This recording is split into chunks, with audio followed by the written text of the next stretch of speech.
Manipur top channel dugi video amta update tawjage ngasi phongose phongda February gi tang marida nupi ama sakhangdaba singna thangna yalamle leikatnari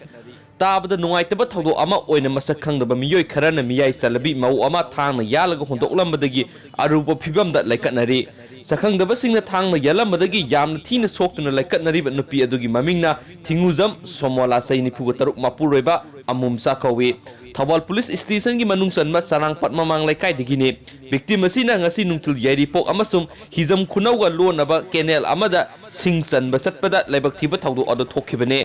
mahakpu hek thengnabaga miyamna Thawal District Hospital pukhatlaba matung phibam lusilakpadagi Siza Hospital refer tawraga hojik leikatnari presna phangba pawgi matung ina hairibadi masakhangdaba sing aduna victim asi thang yalaba matung sire khanduna canal adugi asongba mafamda hongdoklamkhibane kona nungthil pung mari khara helakpada victim asina masada gyan lakpaga loinana mahak masana sansaduna laklaga manak nakpada ingkhol koiduna leiba miyoi amada mahakpu amukta kanbiyu haiduna sanglakpane nupa aduna khudakta miyam kogduna victim adubu hospital la pukhatki mahakki mamaida thangna yankibagi dakpham ahum mari lai mahakpu kari marangi damak kanana thangna yalamkhibano haibadu hawjik phawbagi oina khangba ngamdre